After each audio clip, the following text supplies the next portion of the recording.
Capek nggak sih kalau yang terus-terusan dilihat sama orang lain tuh cuma kekurangan kita doang? Apalagi kalau emang kita punya banyak kekurangan di fisik. Rasanya kayak, kenapa orang nggak bisa ngeliat kelebihan kita aja gitu? Tapi gimana kalau orang yang dianggap kurang itu menolak menyerah? Kayak anak laki-laki atlet gulat satu ini yang terlahir cuma dengan satu kaki. Dia penyandang disabilitas. Tapi tekadnya setinggi langit buat buktiin ke dunia, dia nggak perlu dikasihanin. Dia bisa berdiri di kakinya sendiri. Inilah kisah nyata tentang satu tekad yang menolak dikalahin sama keadaan dalam film Unstoppable.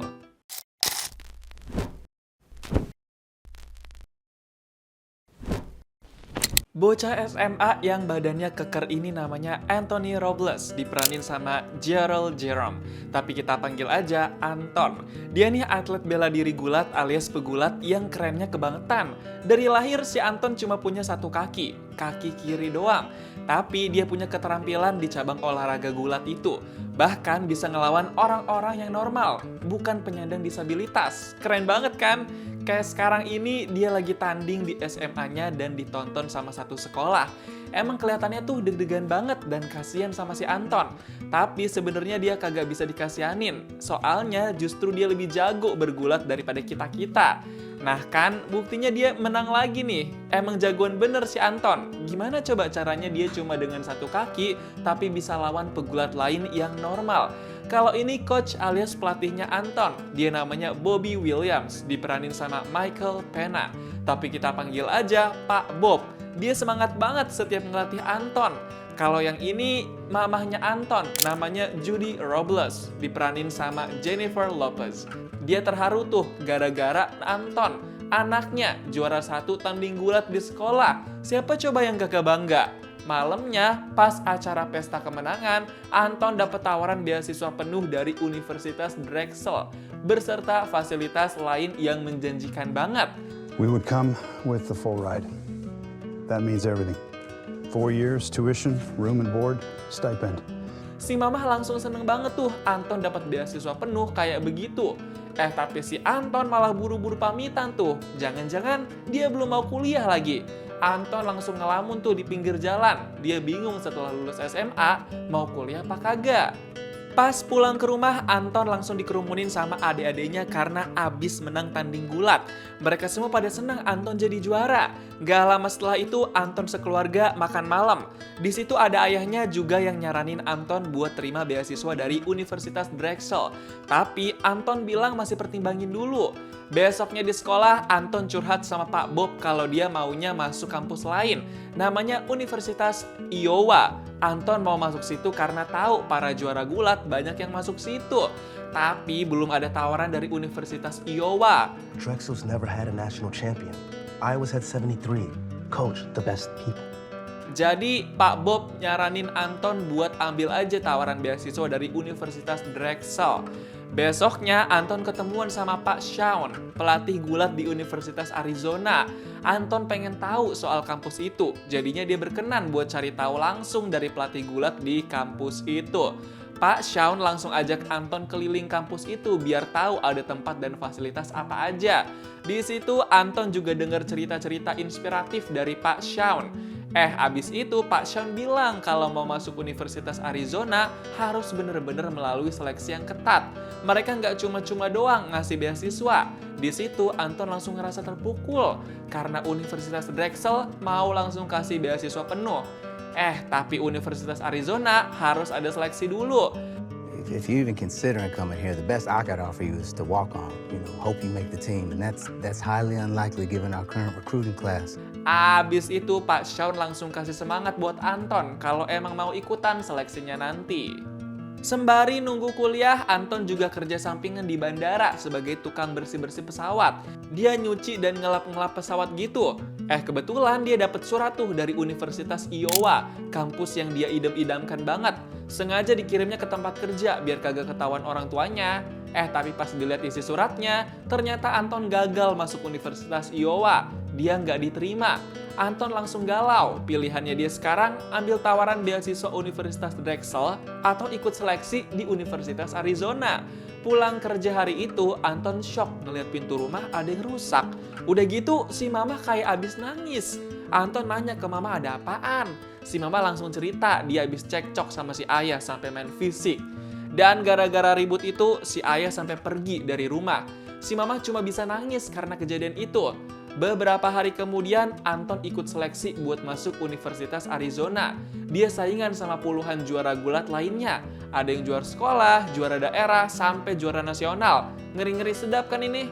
Sampai Pak Shawn benar-benar tegas dan ketat banget dalam menyeleksi calon-calon mahasiswa itu. You're gonna work harder than you have ever worked in your life before, then you're gonna work harder than that. You might as well just give up your spot to the next man and go home. Salah satu proses seleksinya ada pemanasan lari dulu. Dan di situ Anton benar-benar lari dengan kondisi cuma punya satu kaki.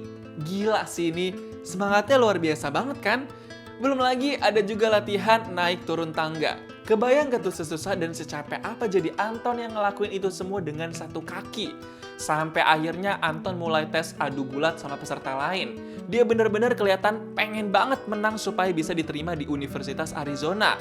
Semangatnya nggak main-main. Besoknya Anton harus ikut tes lari sampai ke puncak gunung. Di situ dia benar-benar kesusahan karena perjalanannya nanjak. Bahkan dia sampai jatuh tuh dan jadi luka di lengannya. Duh, kasihan banget ya sebenarnya. Tapi dia nggak bakal nyerah. Dia tetap lanjut sampai bisa ke puncak gunung. Walaupun Anton tahu dia udah ketinggalan sama peserta lain. Tapi yang penting bagi dia bisa selesain seleksinya dengan maksimal. Pas pulang ke rumah, Anton ngeliat si ayah udah balik lagi. Dan kelihatannya udah baikan sama si mama. Tapi Anton kayak ngerasa masih sebel gitu sama ayahnya. Tapi ya udah deh, bodo amat aja. Gara-gara itu Anton jadi flashback waktu dia masih kecil dan dibilangin sama si ayah kalau dia bukan anak kandungnya. Makanya sekarang Anton kagak deket banget sama si ayah. Warna kulitnya juga beda. You know I'm not your dad, right? Hey, you're old enough to hear this, okay? You're a big boy. Dari kecil ternyata Anton ngerasa dikucilin sama si ayah dibanding anak-anak kandungnya si ayah. Ternyata kasihan juga ya hidupnya Anton. Di suatu malam Anton disuruh sama mamah buat angkat telepon rumah. Ya udah, Anton angkat deh tuh telepon. Pas diangkat, ternyata itu telepon dari tempat kerja si ayah yang kasih tahu kalau si ayah dipecat. Don't bother asking if he'll come to the phone. He's been avoiding me all week. Give him a message. When you get fired, you have to take your shit with you or it ends up in the trash. Pas denger itu, Anton sempet kaget. Tapi dia lebih pilih nggak ngasih tahu si ayah soal pemecatan ayahnya itu. Jadi dia ngebohong deh buat nutupin rahasia ayahnya dari si mama. Beberapa hari kemudian, Anton adu gulat sebagai proses masuk Universitas Arizona. Di situ Anton ditonton sama keluarganya. Dia bener-bener kelihatan banget tekadnya buat keterima di kampus itu. Pertandingan itu kelihatan sengit banget, bikin deg-degan semua penonton. Karena bakal jadi poin juga kan buat masuk kuliah di situ. Tapi entah apa yang terjadi, hari itu Anton lagi apes. Dia kalah di hadapan para penonton dan keluarganya. Gara-gara kalah itu, Anton tiba-tiba disinggung sama si ayah. Si Anton kagak terima tuh, si ayah nyinggung kekalahannya dia dan malah nyuruh ambil beasiswa Universitas Drexel. Karena emosi, jadinya Anton ngasih tahu ke si mama kalau si ayah dipecat dari tempat kerja. Si ayah malah balas emosi tuh ke si Anton. Dan itu bikin si mama jadi emosi juga sama si ayah. We are barely getting by. I know, babe, I know. That's why it's a perfect opportunity for Anthony to pitch in. To pitch in, maybe I should quit school too, following your footsteps. Parah banget kan, si ayah malah minta Anton buat bantu keuangan keluarga dibanding kuliah. Abis cekcok sama si ayah, Anton milih buat ngehindar aja dah. Dia takut nanti makin besar ributnya. Beberapa hari kemudian, Anton dipanggil sama Pak Shawn. Pak Shawn bilang walaupun kalah pas tanding, Anton masih bisa diterima di Universitas Arizona karena lawannya Anton masuk ke tingkatan gulat yang lebih tinggi. Jadinya kesempatan itu buat Anton. Welcome to the team.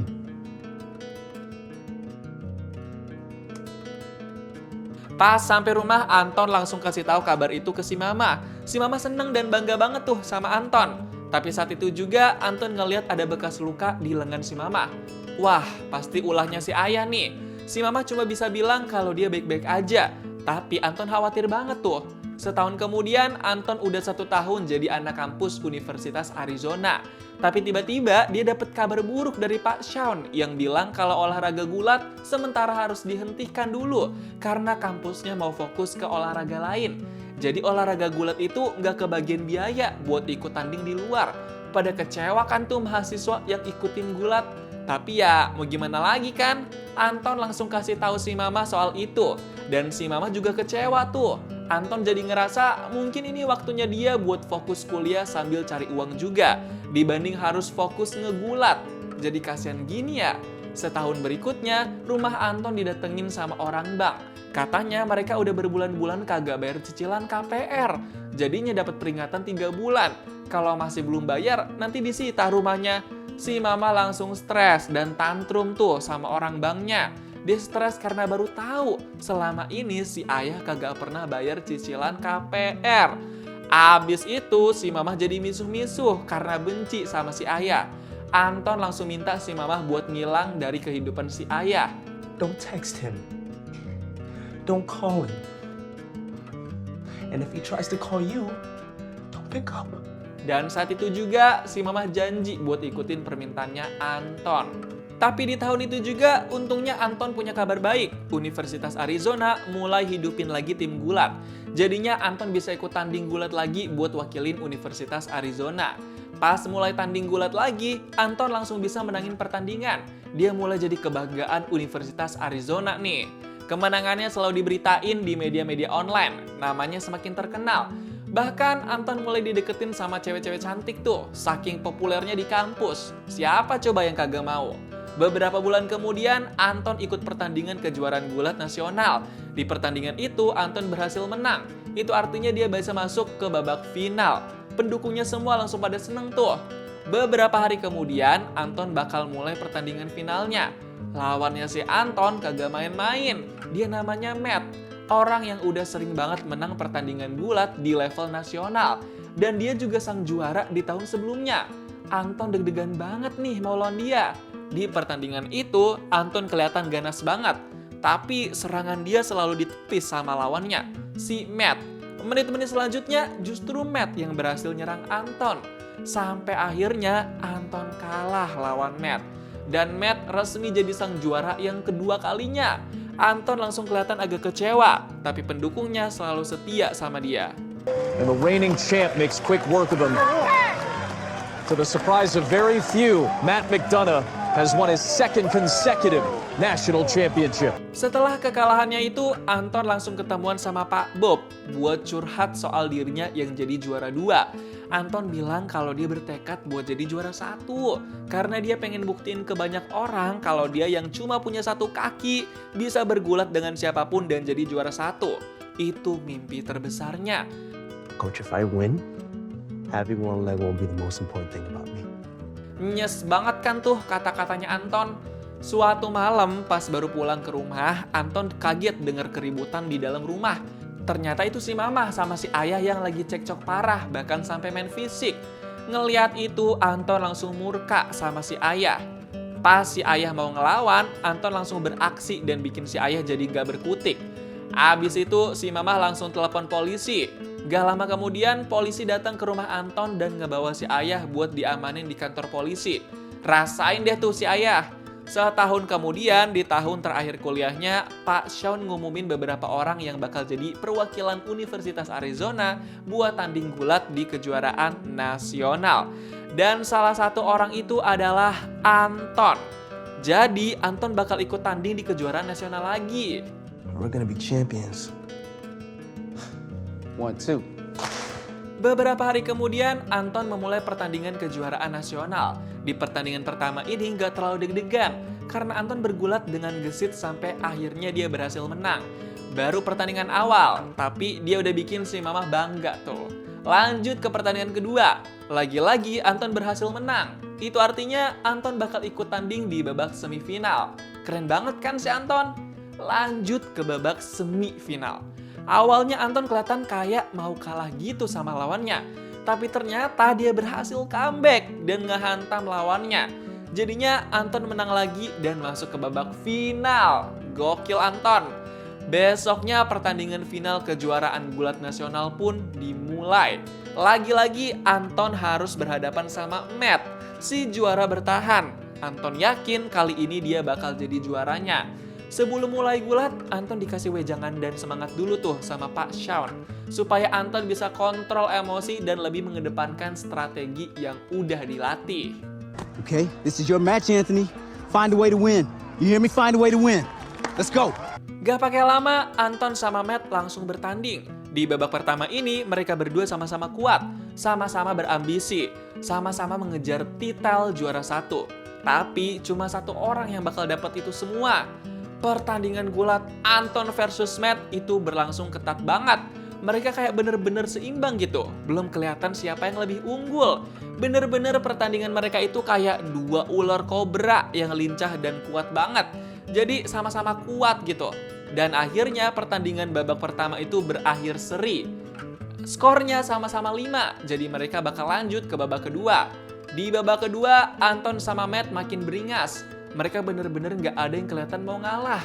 Kemenangan mereka yang tentukan sendiri.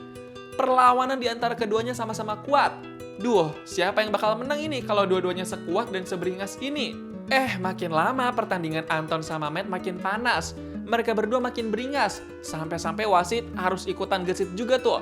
Sampai akhirnya di detik-detik terakhir, Anton berhasil ngunci lawannya itu sampai nggak bisa berkutik.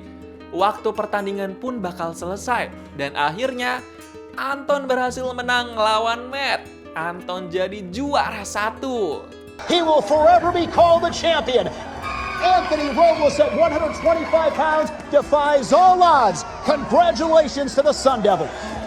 Abis kemenangan Anton, si mamah langsung lari buat meluk Anton. Dia bangga banget sama anaknya itu. Anton juga bener-bener terharu bisa bikin si mamah bangga sampai nangis. You did it. We did it. We did it. We did it. I'm so proud of you. Film Unstoppable mengajarkan kita satu hal penting, bukan tentang apa yang kamu milikin, tapi tentang apa yang kamu lakuin dengan apa yang kamu punya. Dunia bakal selalu bilang nggak bisa, selalu bilang mustahil.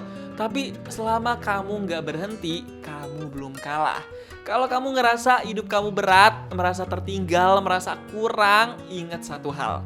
Yang nentuin masa depan kamu bukan keadaan kamu, tapi keputusan kamu buat terus maju. Gimana nih pendapat kamu tentang film Unstoppable? Coba tulis di kolom komentar dan kasih tahu kamu mau diceritain alur film apa selanjutnya.